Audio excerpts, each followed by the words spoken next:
Good afternoon S किचेनर बंधुरा S किचेने सबाइके स्वागत। आज आमी बानाबो माटरी। ताहले चलुन देखे नेওয়া যাক आजकेर रेसिपिटा। माटरी बानानोर जोन्नो एखाने आमी मेजारमेंट कापे 2 कप परिमाणे मयदा निয়েছি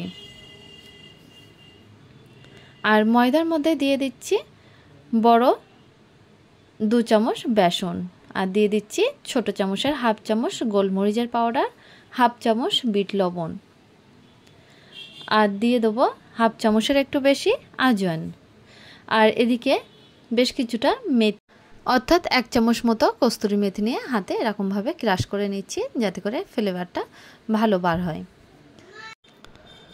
छोटो चामचेर 1 चामच मतो सुगार पाउडार दिए दिलाम।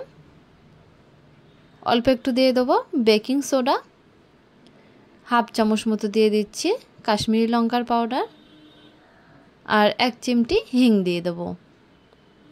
এই সমস্ত উপকরণগুলো একসাথে বেশ ভালোভাবে মিশিয়ে নেব।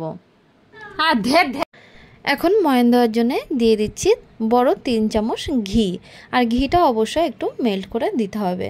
ঘিয়ের জায়গায় আপনারা সাদা তেলও ইউজ করতে পারেন। মাটিটা খাস্তা হওয়ার জন্য কিন্তু ঘিটা একটু গলিয়ে নিতে হবে আর ঘিয়ের পরিমাণ একটু বেশি রাখতে হবে। দেখুন ময়ান হয়ে গেছে। ময়ানটা যখন একটু हाथे मुठो करे निले दला पाकिয়ে যাবে তখন বুঝতে হবে ময়ানটা কিন্তু পুরোপুরি রেডি হয়ে গেছে। যদি দলা না পাকে তাহলে আরেকটু ঘি বা তেল দিয়ে ময়ানটা ভালোভাবে দিয়ে নিতে হবে। মাটির ডোতে খুব বেশি জল ইউজ করা যাবে না, তাহলে কিন্তু খাস্তা ভাবটা আসবে না। সেজন্য অল্প অল্প জল দিয়ে একটু শক্ত করে মাখিয়ে নিতে হবে। দেখুন দেখেই বোঝা যাচ্ছে টেক্সচারটা কেমন হয়েছে। একটু শক্ত করে মাখিয়ে নিতে হবে। লুচি কিংবা পরোটার ডো যেভাবে আমরা মাখাই সেইভাবে কিন্তু ডোটা মাখালে হবে না, একটু শক্ত ধরনের মাখাতে হবে। দেখুন ডোটা কিন্তু তৈরি হয়ে গেছে।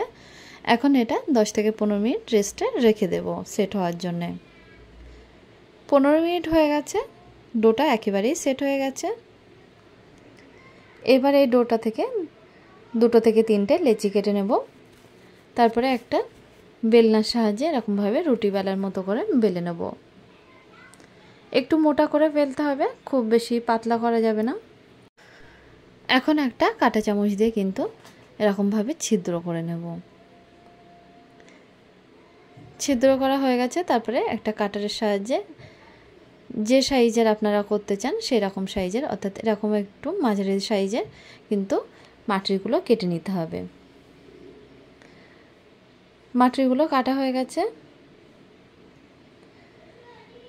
প্রত্যেকটা ডো থেকে আমি মাটরিগুলো কেটে নিলাম। মাটরিগুলো রেডি হয়ে গেছে। এবার এগুলো তেলে ফ্রাই করার পালা।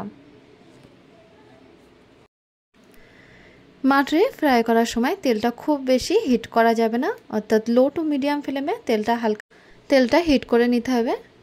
দেখুন এরপরে গ্যাসের ফ্লেমটা লোতে রেখে একে একে বেশ কিছুটা মাটরি আমি দিয়ে দেবো। তারপরে লো টু মিডিয়াম ফ্লেমে রেখে আস্তে আস্তে করে মাটরিগুলো ফ্রাই করে নিতে হবে। খুব বেশি হাই ফ্লেমে মাটরিগুলো ফ্রাই করলে ওপর থেকে কিন্তু ব্রাউন কালার হয়ে আসবে, ভিতরে কাঁচা থেকে যাবে অর্থাৎ খাস্তা হবে না। এই জন্য মিডিয়াম ফ্লেমে রেখে মাটরিগুলো উল্টে পাল্টে একটু ব্রাউন কালার করে ফ্রাই করে নিতে হবে। বাদবাকি যে মাটরিগুলো করা ছিল সেগুলো কিন্তু তেলে দিয়ে একইভাবে আমি ফ্রাই করে নিলাম। এইভাবে সমস্ত মাটরিগুলো তৈরি করে নিলাম। একটা মাটরি আমি ভেঙে দেখিয়ে দিচ্ছি কেমন হয়েছে। দেখুন হাত দিয়ে ভাঙার সাথে সাথে কিন্তু একেবারে সুন্দর করে ভেঙে যাচ্ছে আর হাতে মুঠো করে নিলে পুরোটাই ভেঙে যাচ্ছে, অর্থাৎ মাটিটা একদম পারফেক্টভাবে তৈরি হয়েছে। তাহলে বন্ধুরা একদিন বাড়িতে এইভাবে ট্রাই করে দেখতে পারেন।